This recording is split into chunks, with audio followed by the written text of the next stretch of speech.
Letitia James had taken on prosecutors, billion-dollar corporations, and governors who thought they were untouchable. She'd stared down a room full of smirking white-collar criminals and never blinked. But nothing unsettled her quite like this.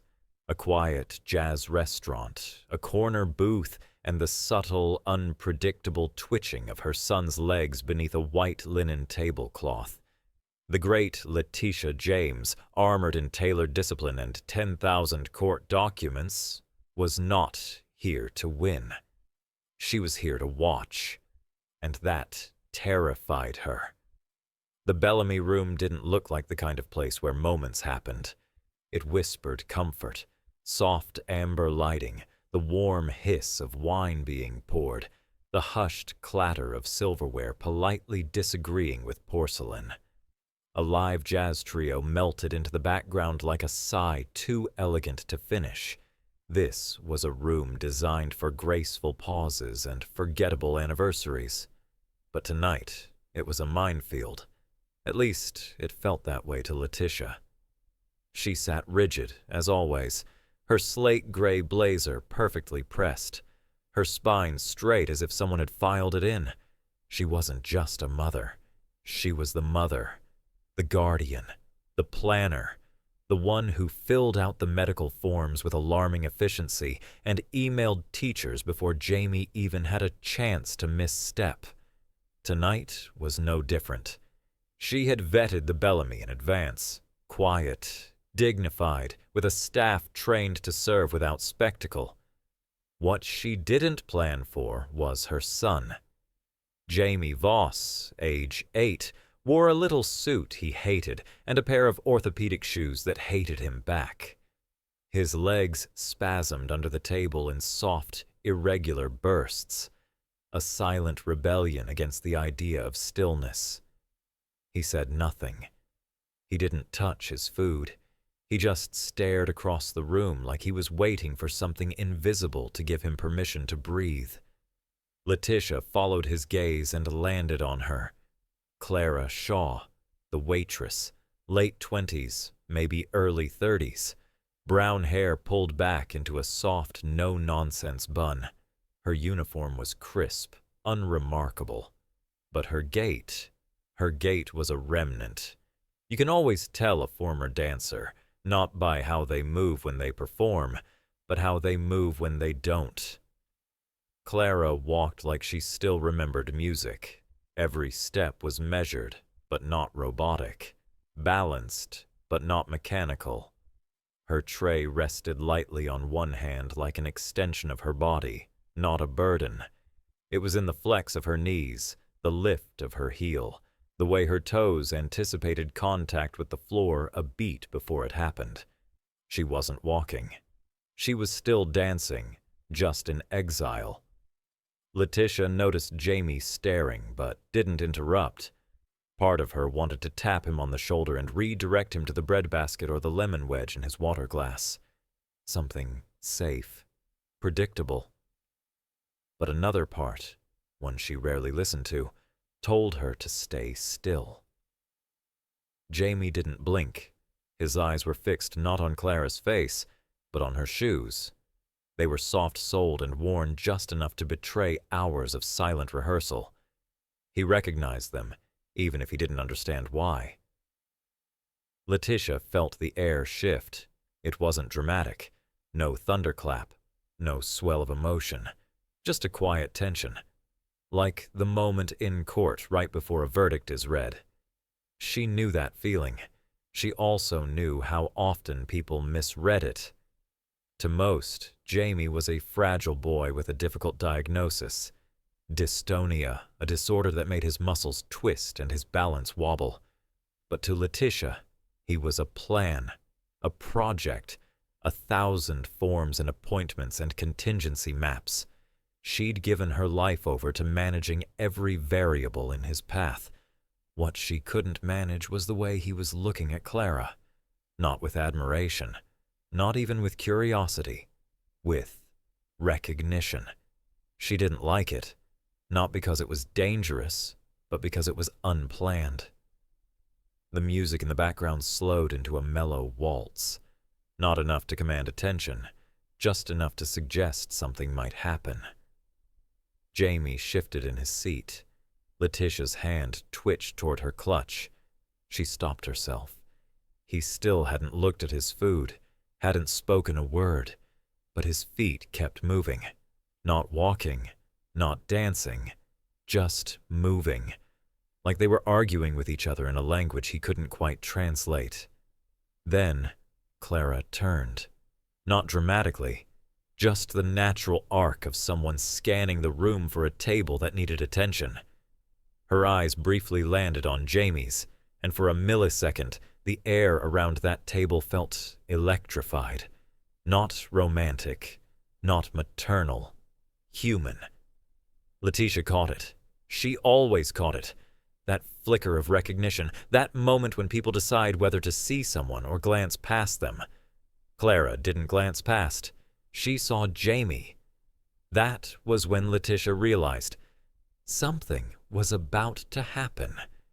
And for once in her carefully choreographed life, she didn't know how to stop it, or if she should. Because for all her victories, all her cross-examinations and press conferences, Letitia James had never faced a more complicated question than this. What if the bravest thing she could do tonight was nothing? And in the corner of the Bellamy room, her son's eyes didn't just ask permission. They dared the moment to arrive. The question came from nowhere, or rather, from a place so quiet and internal it practically was nowhere.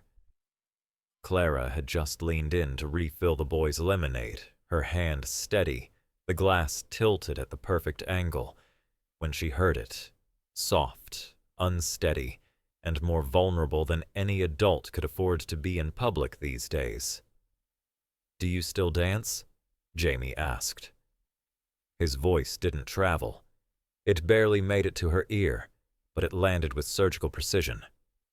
Clara paused mid-motion, one hand on the pitcher, the other on the table for balance. And she did what so few adults bother to do anymore. She lowered herself to eye level, not because it was cute, not because it was polite, but because this wasn't a question that deserved to be answered from above.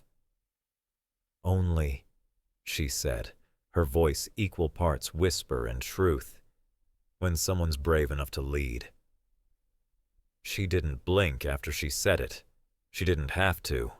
It wasn't a flirty line, and it wasn't a metaphor. It was a dare, and she handed it to an 8-year-old like it belonged to him. And here's the part where Washington, D.C. parenting handbooks would lose their collective minds, because instead of filing that remark away like a nice anecdote to bring up during therapy years later, Jamie took it seriously. Dead seriously. He didn't ask for clarification. He didn't glance at Letitia for approval, which was, in itself, a small revolution. He simply looked down at the traitorous limbs he lived with and, God help him, stood up. Letitia's chair didn't move, but her fingers tightened on the stem of her wine glass like it might become a gavel. Because this was not part of the itinerary. She had structured Jamie's life like a legal case. Every step needed documentation, support, fallback strategy. And now this child, this beautiful, neurologically unpredictable child, had just stood up, unscripted, in the middle of a restaurant that catered to discreet power lunches and romantic silence. His movement wasn't dramatic. There was no cinematic score, no sudden gasp from onlookers. His knees just trembled. His feet did that thing they always did, pointing in slightly different directions like they couldn't agree on where to go. But Jamie stood, and then, incredibly, he extended a hand. Not in command, not in desperation. Just an offer. A silent, stubborn act of leadership from a kid whose muscles had betrayed him more times than Congress had betrayed its voters. Now, You'd think this is where a grown woman, especially one working double shifts and probably dealing with her own stack of unpaid parking tickets, might smile sympathetically and redirect. Maybe pat him on the head, offer a juice refill, exit stage left. But Clara Shaw didn't flinch. She didn't say, "Aw." She didn't look for Letitia's permission. She just placed the pitcher gently back on her tray, wiped her hands with the sort of calm reserved for battlefield nurses and bomb squad technicians, and slipped her hand into his like it was the most natural thing in the world. There was no applause, no slow-motion camera pan. But if anyone in that room had the guts to be honest, they'd tell you. Something seismic just shifted. And no, it wasn't pity. It wasn't performative progressivism either, the kind that gets tweeted with a hashtag and then forgotten. It was deeper, rawer, like the moment the system realizes the underdog doesn't need fixing. He just needs someone to follow him. Letitia's pulse ticked like a metronome wound too tight. She watched Clara's fingers brush Jamie's, and it felt less like acceptance and more like a transfer of power. It stung in a way courtroom losses never had, because here was a woman who hadn't gone through the files, the diagnoses, the IEP meetings, or the endless nights of muscle spasms and social worker reports. She didn't know the protocols, and yet she knew exactly what to do. Say yes. That's the part no one talks about. How easy it is to disguise control as love. How quickly protection can calcify into possession. Letitia had told herself she was building guardrails. What she had actually built was a cage. Polished, well-meaning, socially praised, but a cage nonetheless. And now, this waitress with dancer's shoes and a past injury she never brought up had just undone it with one ungloved gesture. It was, in every sense of the word, unacceptable, and also completely, irreversibly right. Jamie took a step, wobbly, awkward, brave, and Clara moved with him, not to steady, not to adjust, but to follow. Letitia didn't breathe, not because she was scared he'd fall. No, she'd handled falls before, bruised elbows, emergency room visits. What she hadn't handled, what no one had warned her about, was what to do when Jamie no longer needed to be caught. Because the real panic doesn't come when they stumble. It comes when they stand. And Jamie, bless him, had just declared the one thing most parents spend their entire lives avoiding. I don't need your hand right now. I need your trust. As for Clara, she didn't break character. She followed each uneven beat with the grace of someone who'd learned a long time ago that rhythm isn't just something you hear. It's something you choose to believe in. And somewhere in the shadows of that warmly lit room, the applause that never came didn't matter. Because Jamie had already heard the only thing that ever counts. Someone saying, without hesitation, "I'll follow."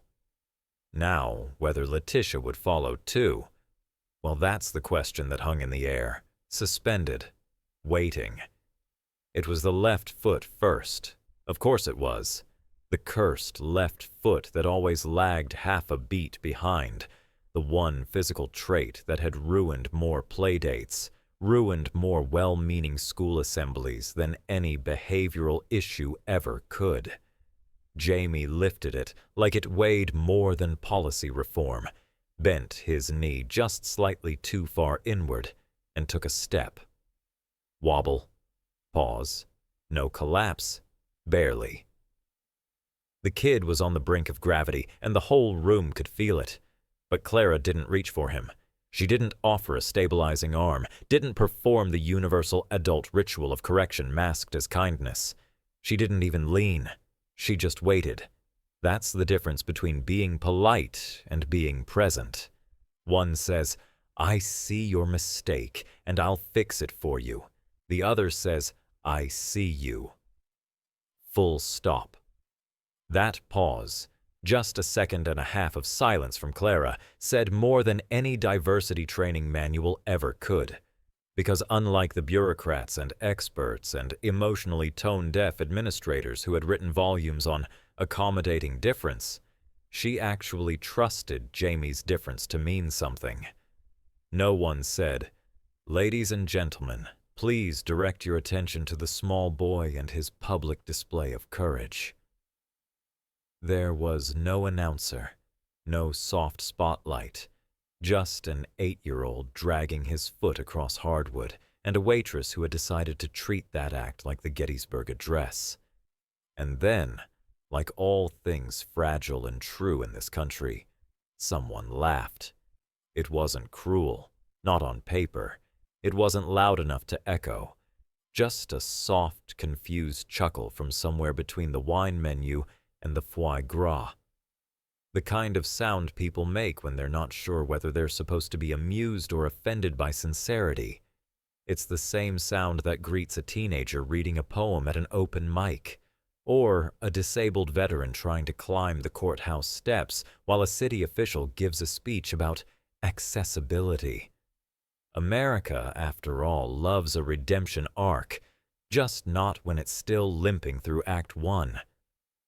Clara didn't flinch. That alone should have earned her a plaque. She didn't turn toward the laugh, didn't raise an eyebrow, didn't shame or correct. Her body stayed with Jamie's, tuned not to ridicule, but to rhythm. His rhythm, choppy and uneven as it was. Her silence was louder than any scolding. Meanwhile, across the restaurant, the cutlery began to hush. Forks froze mid-air.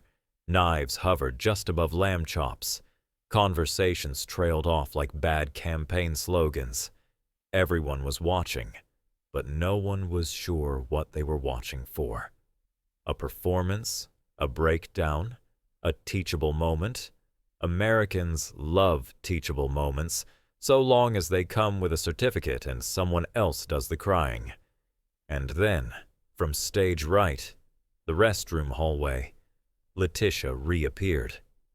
Now, if the scene had any sense of comic timing, she would have emerged to a trumpet fanfare and a puff of righteous steam.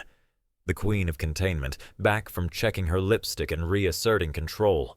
But instead, she stopped short, mid-stride. Because what she saw wasn't failure or even fragility. It was her son, standing, leading, and someone following him. Letitia James, Attorney General of New York, enforcer of law and order, the woman whose voice could reduce Wall Street's finest to stuttering interns, froze in her heels like a juror who just realized the defendant made more sense than the prosecution. Her first instinct was to intervene. Because that's what institutional muscle memory does. When you've built a career out of seeing risk, you stop recognizing growth. Her hand twitched toward her phone. Her mouth opened just enough to prepare the usual 3-tiered response plan. Intervene, explain, exit. But no words came. No actions followed. Because in that moment, for the first time in her career, she realized she wasn't the one being asked to lead. Jamie took another step. Smaller, slower. Every part of his body moving like a coalition government. Tentative, barely in agreement, but still moving forward. And Clara, to her eternal credit, moved with him. No applause, no pity, just presence. Just the audacity to follow someone the world had already written off as a dependent. And now the irony hung in the air like a chandelier in an earthquake. Letitia had fought her entire life to dismantle systems of control that dictated who got to lead. Racist zoning laws, predatory lenders, the prison industrial complex. But here she was, emotionally micromanaging an 8-year-old's attempt to walk across a restaurant floor. Turns out, authoritarianism isn't just structural. It's parental, too. She didn't move. Not yet. The politician in her wanted a metaphor. The mother in her wanted a guarantee. But Jamie didn't offer either. He just kept walking, step by uneven step, toward nothing in particular, just forward. And Clara followed, like it was the only direction that mattered. Letitia's lips pressed together, not in disapproval, but in recognition. The way one judge recognizes another, even across ideological lines. Because sometimes the bravest thing you can do for someone you love is not to prepare the floor ahead of them, but to watch as they make it their own. And tonight, for better or worse, the floor belonged to Jamie. Whether the room would keep watching in silence or start walking too, that was the next question. And it was one not even Letitia could answer yet. Letitia James had built her entire career on intervention, intervening in corrupted systems, abusive power structures, weaponized silence, and, let's not forget, every well-dressed executive who mistook her restraint for irrelevance. She didn't wait for chaos. She preempted it, dissected it, litigated it out of existence. So, when her son stood there, knees quivering like congressional backbones during a budget vote, every neuron in Letitia's body screamed for action. It was instinct, not overreach, a reflex, the kind born from years of parenting a child with a diagnosis that came with 1,000 disclaimers, none of them useful. She'd been conditioned to swoop, to redirect, to protect with such fervor that even joy had to pass a background check. So, yes, the moment Jamie's gait shifted from unstable to unthinkable, her body jolted toward the familiar script: intercept, distract, contain. But she didn't move. And that, for Letitia James, was a more radical act than any press conference she'd ever delivered on courthouse steps. She stood rooted, watching not a boy falter, but a boy lead, in his own flawed rhythm, guided not by approval, but by nerve. Jamie never looked back. That was the detail that gutted her.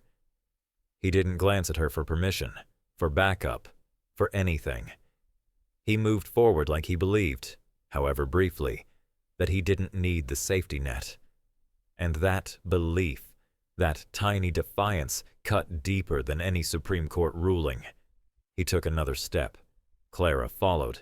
Not like a handler, not like a teacher correcting posture. No, the way a good citizen follows the Constitution, with reverence, not obedience.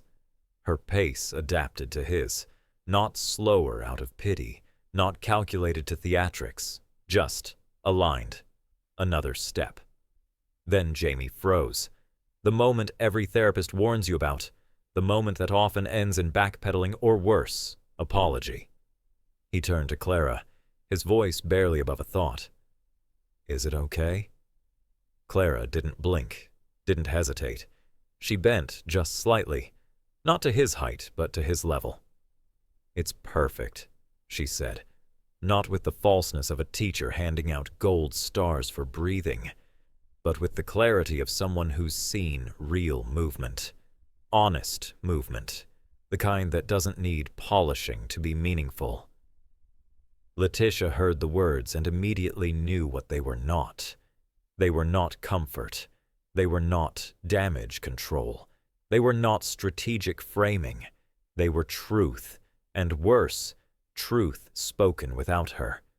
For the first time in years, Letitia James wasn't the center of the decision, not even close. The courtroom of her life had been rearranged, and she was no longer presiding judge. She wasn't even counsel. She was, God help her, a spectator. And yet, somehow, that didn't feel like a demotion. In fact, it felt disturbingly like progress. Because watching Jamie guide Clara, one uneven step at a time, wasn't a lesson in bravery. It was a lesson in trust. And trust, as any elected official should know but rarely admits, is not something you grant from above.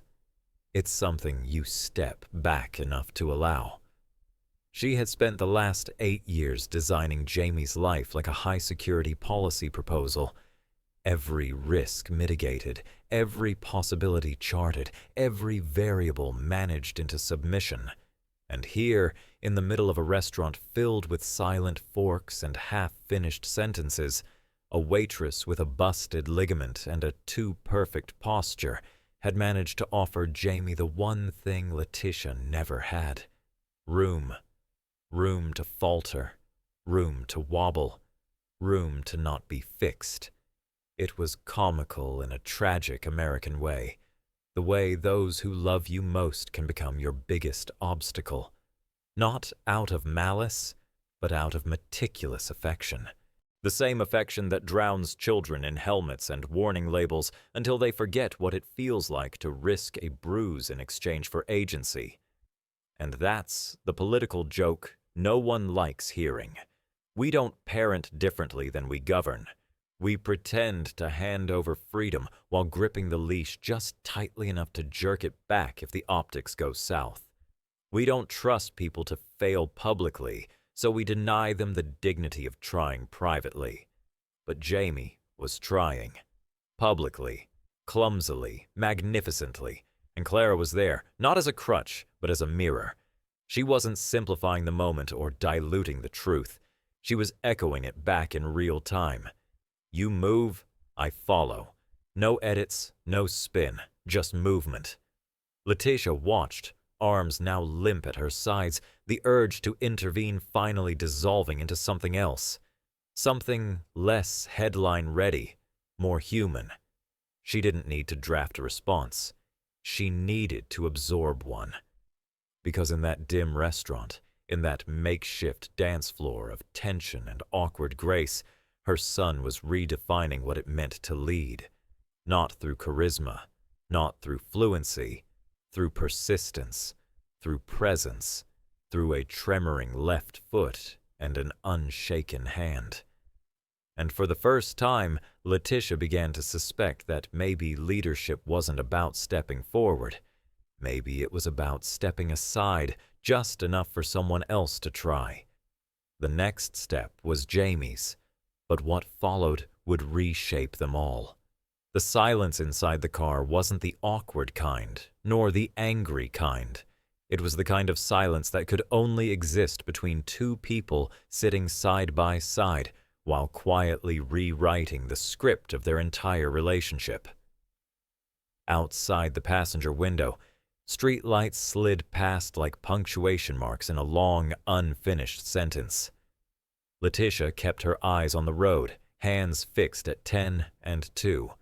Not because she needed to concentrate, but because she didn't trust herself not to react. Jamie, in the passenger seat, legs swinging gently above the floorboards, was staring out at the darkness too. But he wasn't thinking about jazz music or chicken fingers or the tilt of Clara's wrist when she matched his uneven steps.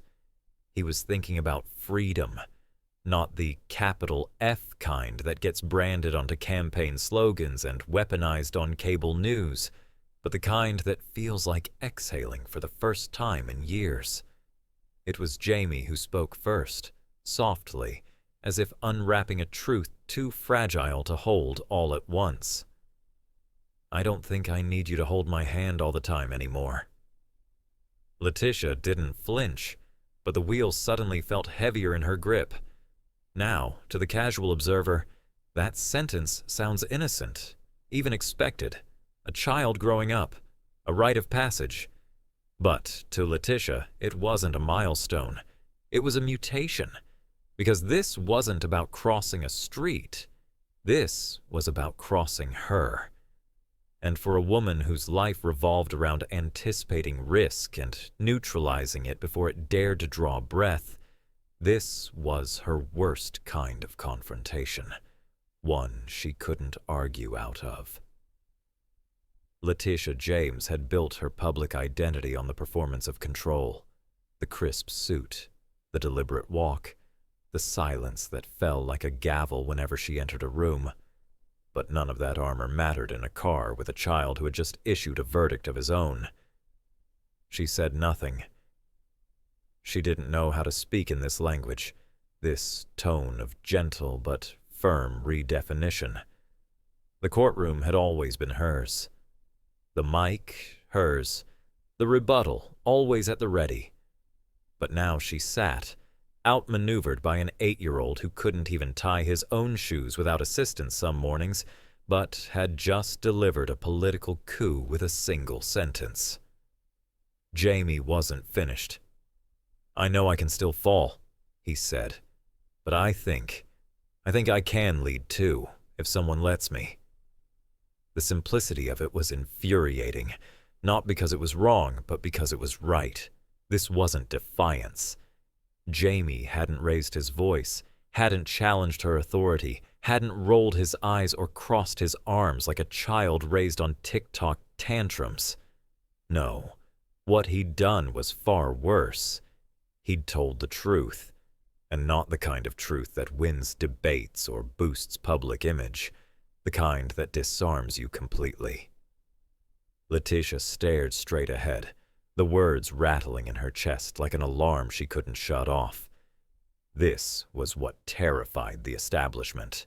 Not rage, not protest, but quiet clarity, the kind that strips away decades of rhetorical scaffolding and reveals that most of our protection has been nothing more than an elaborate system of permissions, granted only to those who already move the way we like.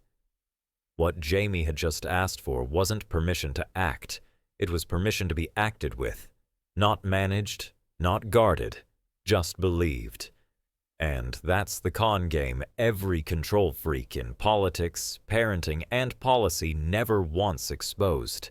That guidance becomes oppression the second you refuse to admit it might not be needed anymore. Letitia had never feared Jamie's weakness. She'd feared his agency. She'd feared what it would say about her if he didn't need the scaffolding anymore.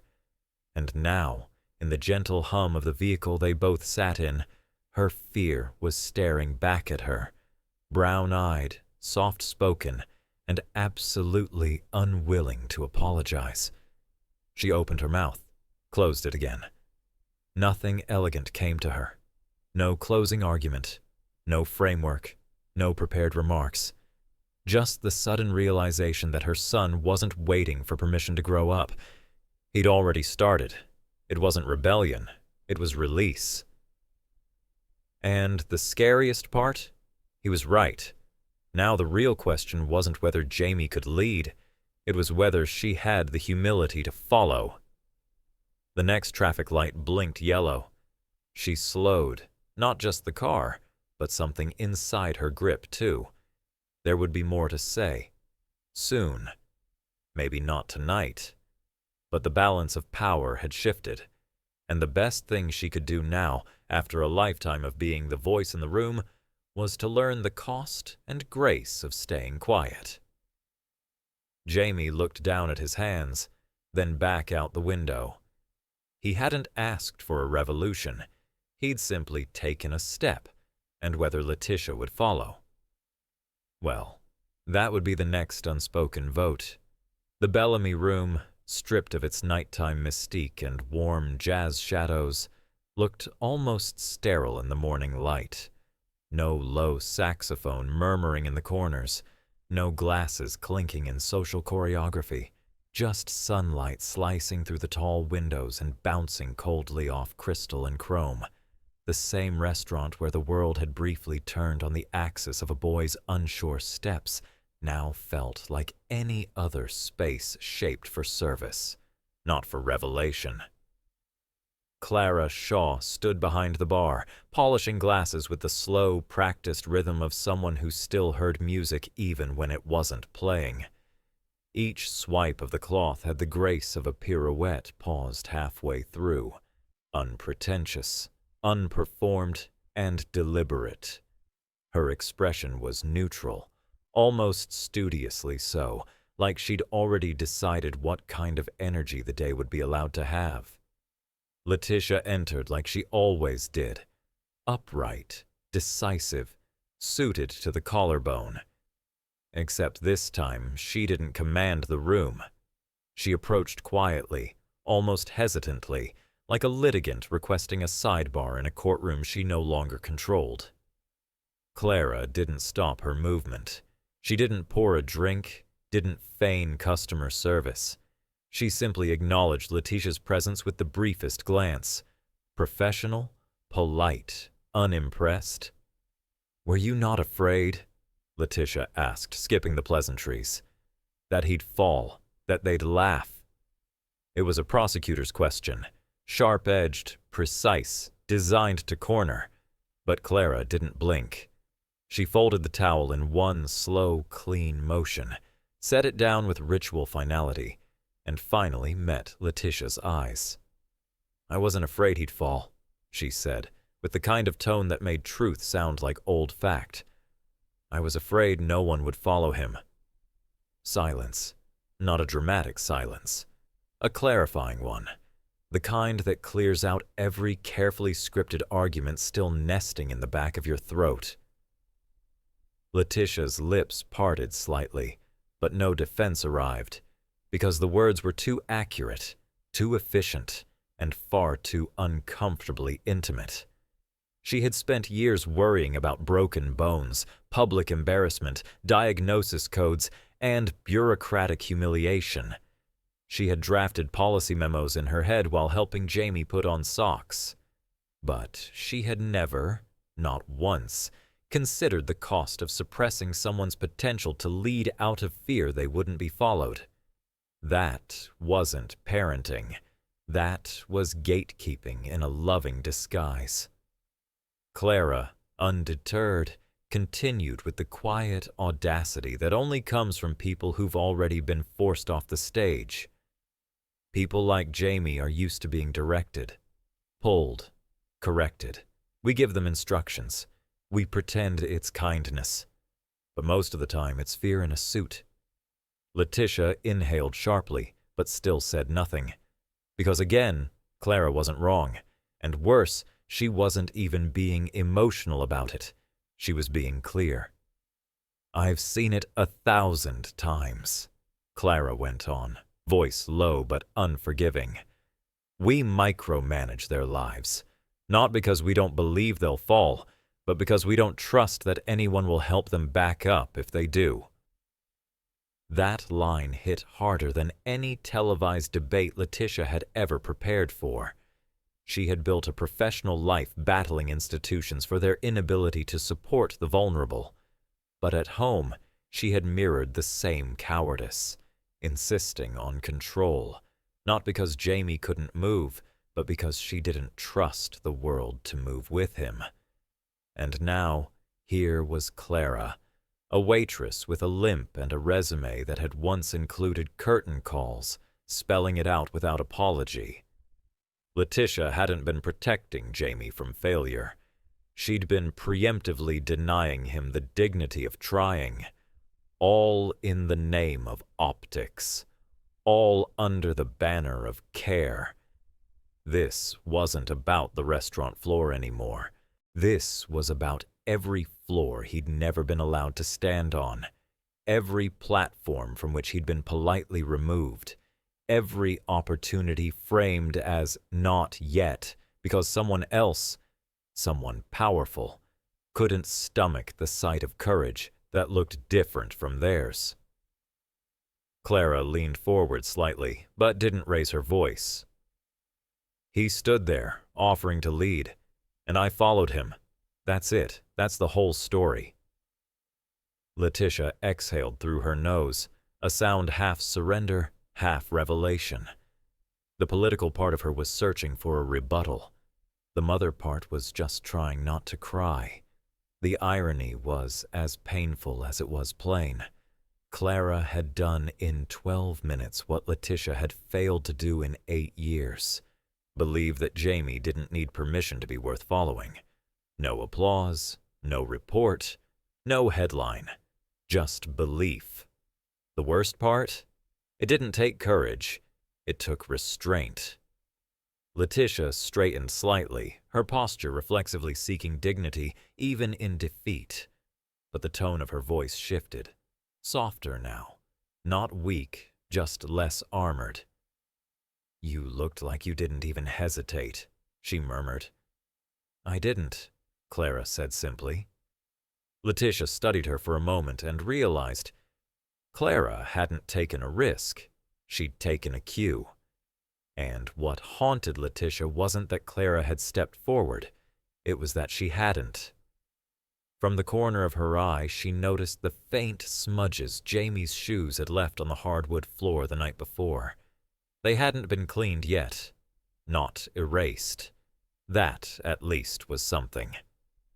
Letitia turned back to Clara, her voice steadier this time, but tinged with something new. Maybe humility. "So, what now?" she asked. Clara folded another towel. "Now you decide if you're ready to follow him, or if you'll keep waiting until it's safe to let him lead." The next step, as always, wouldn't be Jamie's to take. It would be hers. The Open Hands Movement Center didn't look like much.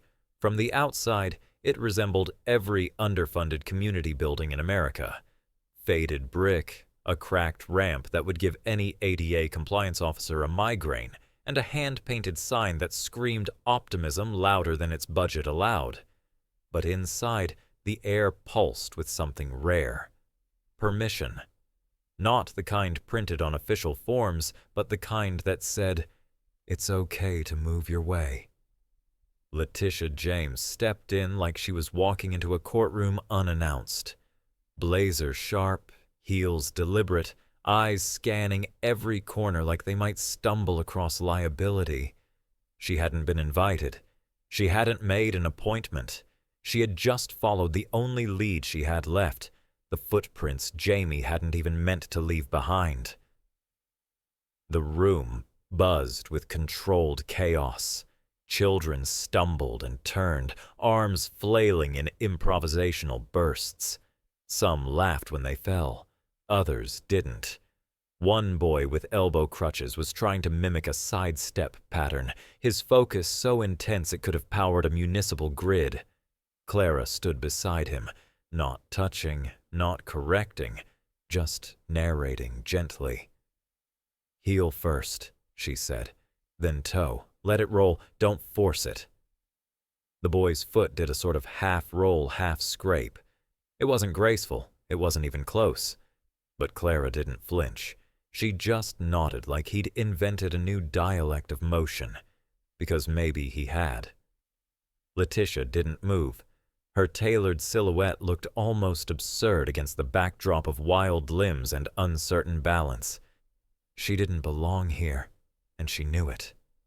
Not because she wasn't welcome, but because she hadn't earned the right to stand where people were learning how to fall without fear. When Clara finally looked up, it wasn't with surprise. It was with awareness. She didn't wave, she didn't approach. She let Letitia cross the space herself. Which was fitting, really. Letitia had built her legacy on commanding rooms. This one required something else. Letitia stopped beside her, hands still clutched together as if to hold in the truth she'd been rehearsing since dawn. "I'm not here for Jamie," she said finally. "I don't need you to teach him to dance." Clara tilted her head. Waited. Letitia's voice softened but didn't tremble. "I need you to teach me how to stop holding him back." Now, for most people, that might have been a breakthrough moment. Cue tears, hug it out, insert some trite Facebook-ready wisdom about motherhood and letting go. But Clara didn't deliver comfort. She delivered calibration. She nodded toward the scratched-up floor, where the boy with the crutches was now attempting a slow spin entirely on his own terms. "Start there," she said, one step behind him, software no pulling. It was deceptively simple, devastatingly accurate, and entirely unsanitized for consumption. Clara didn't hand out metaphors. She handed out instructions, Because unlike the bureaucrats who turn disability into data points and education into liability charts, she understood the difference between support and supervision. One creates possibility, the other just creates dependence dressed as structure. Letitia looked at the boy, then at Clara, then at herself. The contrast was absurd. She looked like a misplaced official trying to blend into a protest she didn't start. The polished suit, the control freak posture, the decades of muscle memory trained to anticipate catastrophe and call it leadership.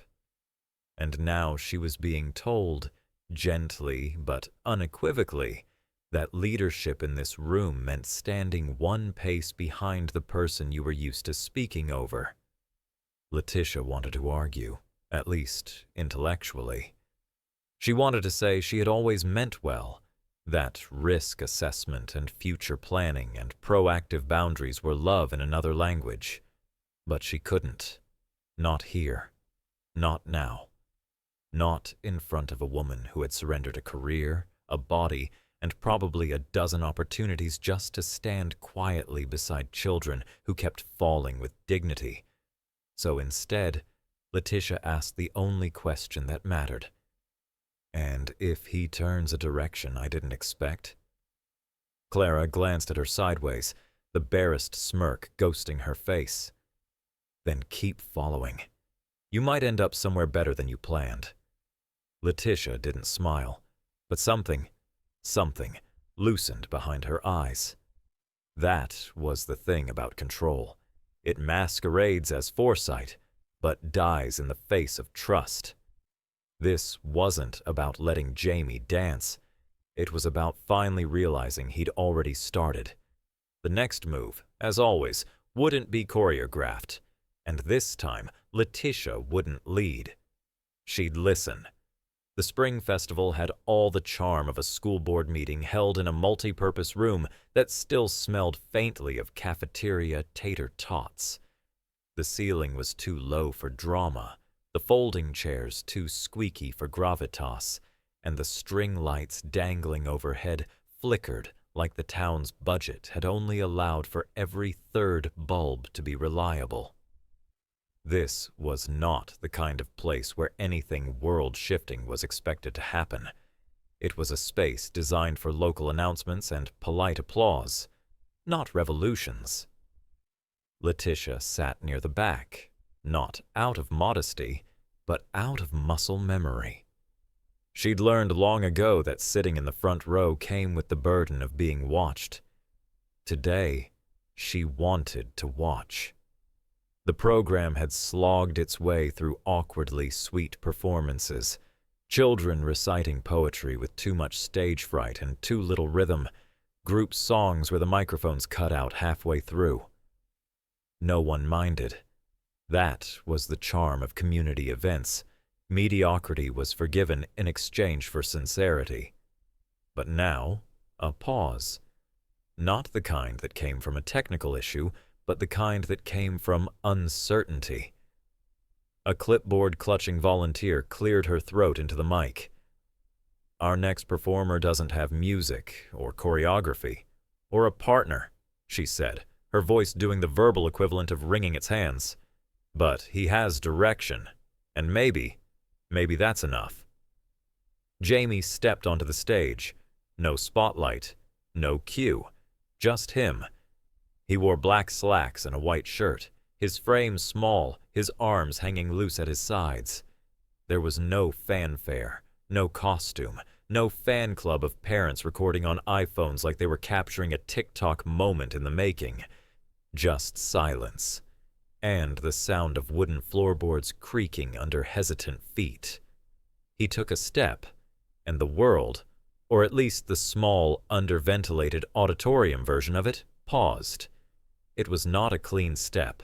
It lacked the angular precision of dance classes and the crisp control of choreography, but it had weight and intention, which, in a room full of scripted politeness, felt radical.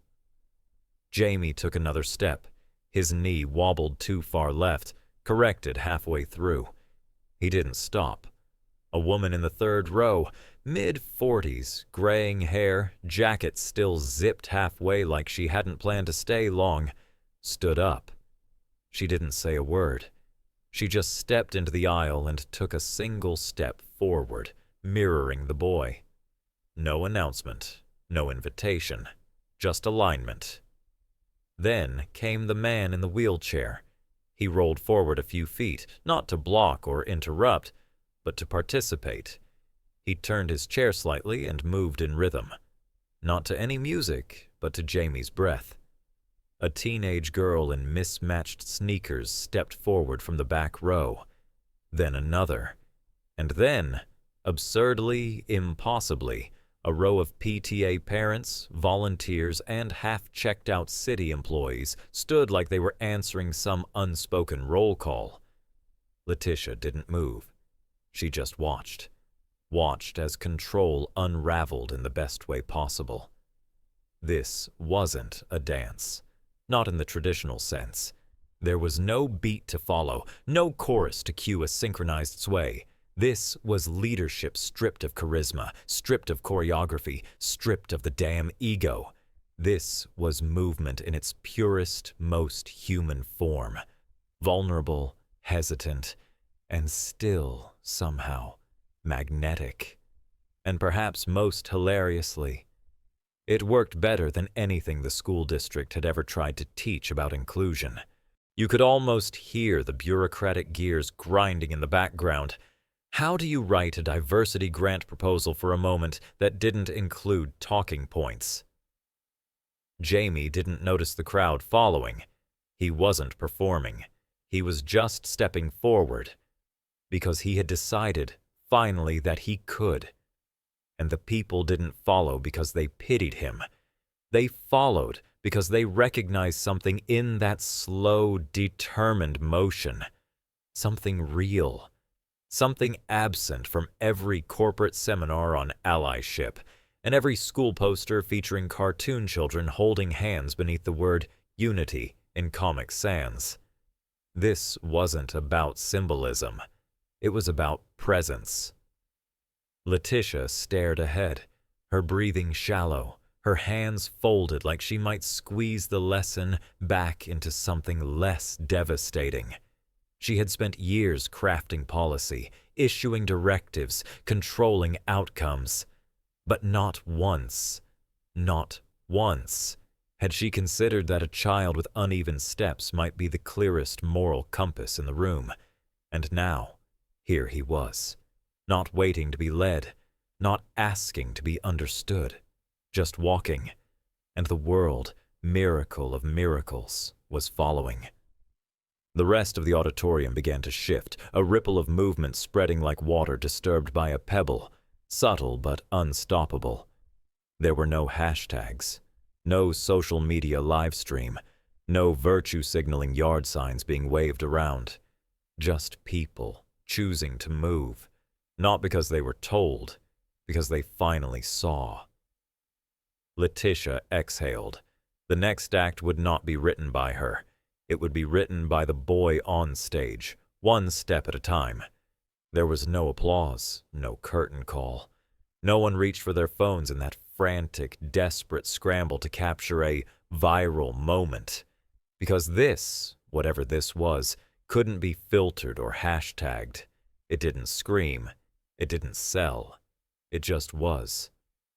A quiet, swelling motion that began with one boy and slowly consumed an entire room built for sitting still and being told when to clap. Jamie didn't wave, didn't bow, didn't gesture like a messiah commanding the faithful. He simply stood there, center stage, arms slightly open. Not raised, not triumphant, just available.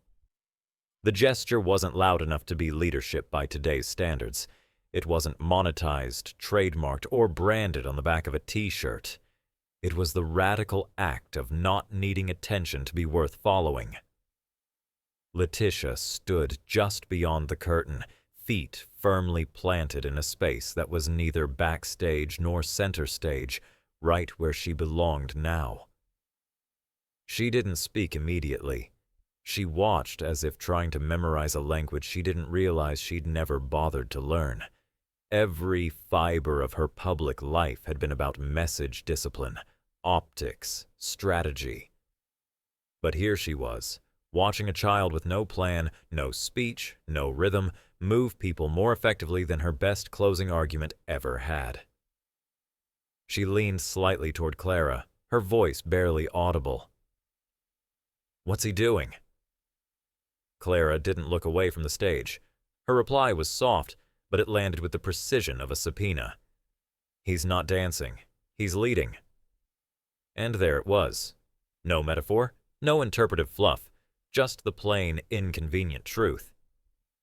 Leadership doesn't always arrive in a tailored suit with a flag pinned to its lapel. Sometimes it shuffles awkwardly onto a municipal stage with crooked shoulders and hesitant steps. Sometimes it has no platform, just presence. And that, despite everything the media consultants and political strategists have told us, is enough. Jamie hadn't made a speech. He hadn't declared a cause. He didn't ask the room to follow. He just moved. And one by one, without needing a formal vote or a round of applause, the room moved with him. You want to understand how authority collapses and is rebuilt? It's not when statues fall. It's when ordinary people stop waiting for permission to rise. And rise they did. Each person stood not because they'd been instructed, but because they saw someone who dared to move with vulnerability and chose to meet him there. It was the opposite of performative allyship. There were no laminated ally checklists, no pins that said, "I stand with Jamie." These people didn't follow because they were told to. They followed because they couldn't not. Clara's gaze remained fixed on Jamie. "This is the kind of leadership people ignore until it makes them uncomfortable," she murmured, "because it doesn't come with sound bites. It comes with consequences." Letitia nodded slowly, a realization hardening in her gut. It wasn't that Jamie had grown. He'd always been ready. It was that she, and the entire infrastructure of people like her, had been too terrified to get out of his way. The irony was nauseating. The same society that fetishized grit in textbooks and resilience in budget reports had spent decades building institutions to suppress it in real time. And now, here was a child, her child, doing the thing bureaucracies and school boards and advocacy committees had spent millions failing to simulate. Inspiring, voluntary, uncoerced change. Jamie didn't know he was making a statement. That's what made it powerful. He didn't point, he didn't direct, he simply existed in his own unpolished rhythm and let people choose whether to see it as beautiful. And somehow, the most unlikely people did. A school principal who had once cited liability concerns as a reason to exclude disabled students from the main stage now stood in the aisle, uncertain, unblinking, trying to mimic Jamie's stagger step pattern. A local councilman known for giving speeches about empowerment without ever relinquishing control stood still, his hand twitching at his side as if unsure whether to move or simply not interfere. Even a volunteer mom in a bedazzled PTA jacket, who had once complained about inclusivity slowing down rehearsals, was stepping awkwardly but earnestly, following the boy she hadn't considered choreography worthy. No one asked who was next. They simply looked around and realized they already were. Letitia felt it then. Not guilt, not pride, but grief. Grief for the years she'd spent designing scaffolding instead of soil, for the times she had mistaken silence for safety, for the dozens of tiny moments she had stolen from Jamie under the banner of protection. "He doesn't need applause," Clara said. "He needs room." And in that room, for once, everyone gave it to him. No commands, no music, just a chain reaction of courage. And somewhere between the beatless steps and the hesitant sway of the crowd, Letitia saw it clearly. The future wouldn't march. It would stumble on its own terms. The next step Jamie took wouldn't be about choreography. It would be about what came after everyone else stopped pretending they needed permission to move. Jamie didn't bow. He didn't do the neat theatrical spin teachers drill into kids like punctuation. He didn't even smile for effect. He simply exhaled, one long, steady breath, and took a single step backward. Not out of fear, not to exit, but because he had finished what he came to say without ever opening his mouth. He just stood there in his own quiet gravity, letting the moment collapse gently around him. It was the kind of ending that would never win a choreography contest or be framed as show-stopping in some saccharine news segment. But if anyone in that room had been paying honest attention, they knew they had just witnessed something politics can't produce and education reform can't standardize. Leadership that doesn't audition for the role. Letitia watched him from the wings, shoulders no longer drawn like courtroom armor, lips parted not for rebuttal, but for breath. And in that breath, she saw something devastatingly simple. He wasn't performing disability. He wasn't transcending it either. He was occupying space, fully and on his terms, and it was enough. She didn't see dystonia in that moment, didn't see risk management, long-term planning, or the bureaucratic index of adaptive services she'd memorized in her sleep. What she saw was a leader, not in the sanitized, logo-laden way consultants use the word, but in the raw, human, unlicensed sense. Clara, who stood beside her like a silent co-defendant in this unspoken trial, leaned slightly and said just loud enough to be heard, "You don't guide them by keeping time. You guide them by keeping faith." Letitia turned to her, the nod that followed slower than usual, but heavier in weight. "And sometimes," she replied, "you lead best by stepping back." It wasn't self-congratulatory. It was a confession. There is something grotesque about how we dress up control as parenting, how we slap motivational posters on obedience and call it love, how we bury our kids in padded expectations and shrink their dreams down to what's safe, because we're the ones terrified of embarrassment. The entire system, from IEP meetings to playground social norms, is designed not to liberate difference, but to decorously sideline it. And Letitia, to her credit, had just realized she'd been an enforcer of that same tired orthodoxy, just in Prada. So when she lifted her hand, not to interrupt, not to instruct, but to follow, it was more than symbolic. It was an abdication of fear, of authority, of the delusion that leading means staying in front forever. She didn't reach for Jamie. She didn't move to guide his steps. Her hand floated upward like it had finally remembered another purpose. Not to brace, but to echo. Not to catch, but to move with. And that, in a world so pathologically obsessed with polished speeches and choreographed decency, was the most subversive act in the room. It wasn't the child who changed. It was the mother who finally followed. The lights didn't dim. No one cued music, but the story was already moving on, to wherever Jamie decided to go next.